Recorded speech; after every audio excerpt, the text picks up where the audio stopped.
Bonjour à tous, je suis ravie de vous retrouver aujourd'hui dans cette nouvelle vidéo de présentation de matériel avec une nouveauté qui nous vient de notre boutique j'imaginesse.fr et qui s'intitule Dire ou ne pas dire. Peut-être que vous connaissiez déjà l'exemplaire initial étant donné que c'est un matériel que ma maman avait de base édité chez Ortho Éditions et puisque celui-ci n'est plus édité actuellement, eh bien, nous avons décidé en retravaillant les exercices et en vous créant une nouvelle version étant donné que ce matériel vous avait énormément plu à l'époque, si je puis dire.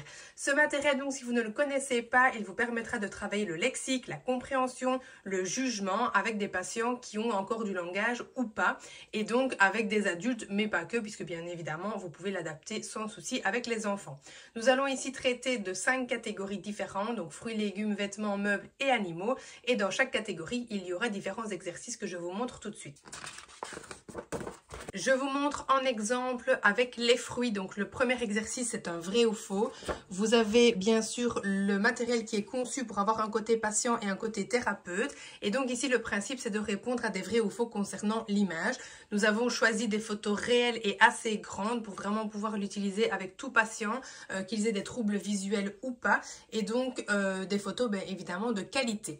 Ici, donc, vous avez par exemple, c'est un fruit, vrai ou faux. C'est rouge, vrai, faux. C'est salé, vrai, faux, etc. Et donc, vous avez ça pour les 5 catégories. Le second exercice, je vais vous le montrer tout de suite. Vous allez devoir montrer, et là, plusieurs réponses sont possibles. Donc, vous avez face au patient plusieurs éléments, donc plusieurs fruits ici notamment. Et le patient va devoir montrer lequel est rouge ou lesquels sont rouges. Ça possède une queue, c'est un fruit, c'est juteux, etc. Vous avez ensuite 3 images pour complexifier évidemment, et puis 4 images, 5 images. Et le dernier exercice, le numéro 3, c'est les reconnaissez-vous. Et donc, à ce moment-ci, vous avez les 5 fruits que nous avons présentés donc initialement. Le but ici, c'est évidemment d'avoir aussi une redondance dans le vocabulaire et de permettre à votre patient de travailler sur une base lexicale déjà apprise ou déjà connue en tout cas. Et donc ici, le patient doit retrouver de quel fruit on parle. Donc par exemple, c'est un fruit juteux qui possède une queue. On le croque et on en fait de la compote. Il est rond et rouge, etc.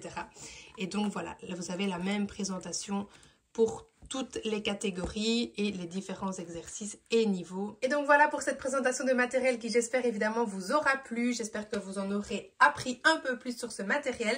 Je vous donne rendez-vous dans notre catégorie matériel neuro sur notre boutique si celui-ci vous intéresse. Et je vous dis évidemment à bientôt pour une nouvelle présentation de jeu.